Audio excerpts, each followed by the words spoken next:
Hey guys, I hope you all are having a great week. I can't believe we're almost to the end. It feels kind of surreal. This week I want to talk about trauma responsive, trauma informed. We are very trauma responsive at our work. We deal with teenagers who have been through complex trauma, compounded incidences of trauma, especially with our clients that are in the shelter.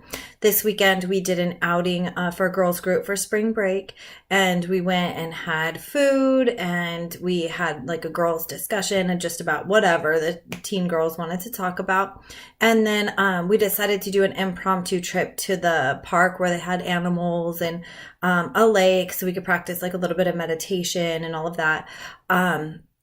Two of the girls kind of didn't want to go. They were like, oh, I don't want to. And so we were thinking maybe they just don't like nature or whatever.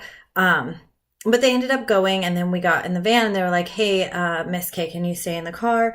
And then the other therapist was saying, no, we can all go. Let's all go get out. We're thinking nature is good for them. Getting out, feeling the sun, seeing animals, being out in nature is really good for them.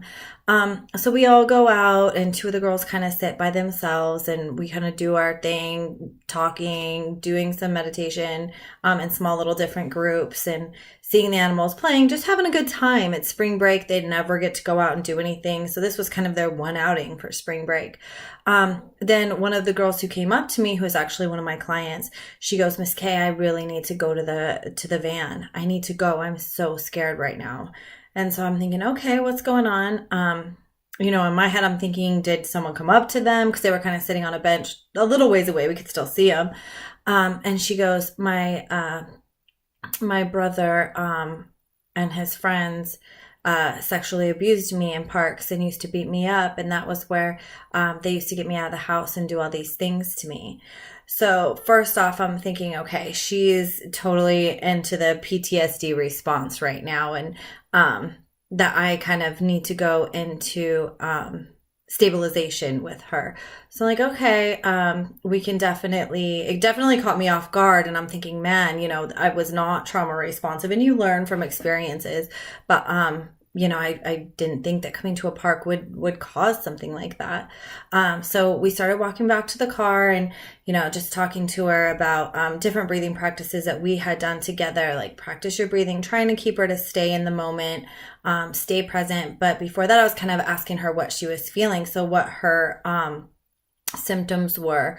So she said that she just felt unsafe. Her heart was racing, that she couldn't breathe.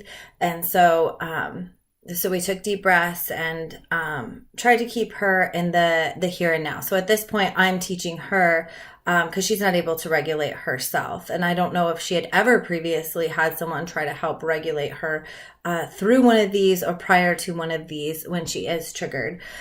Because she is a new client at the shelter.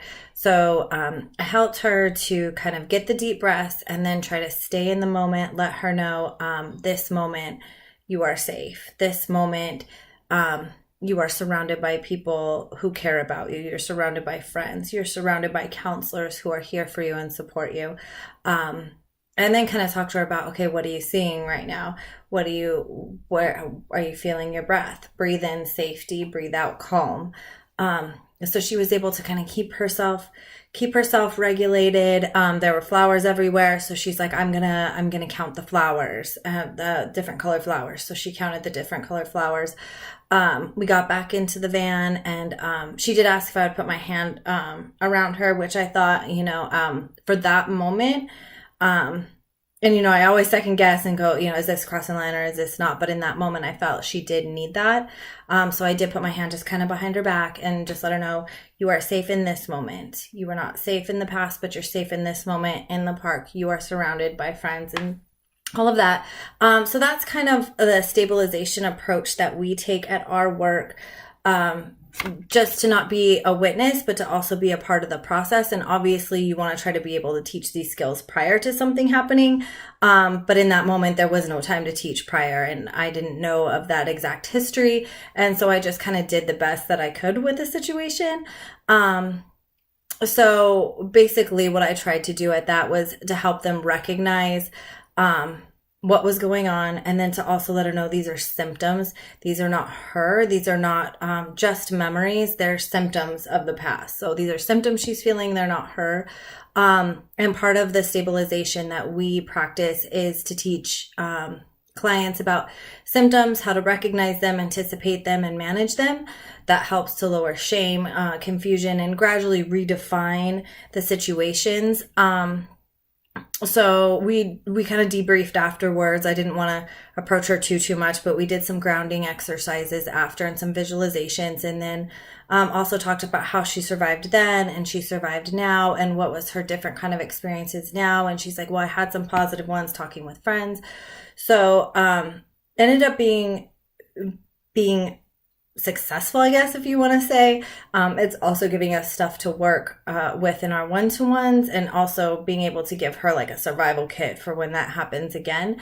But I just kind of wanted to hear from you guys, if you guys have ever been put in those situations where you're hit with like a PTSD response and how you guys dealt with it, or anything you could add that I could have done differently or better or more.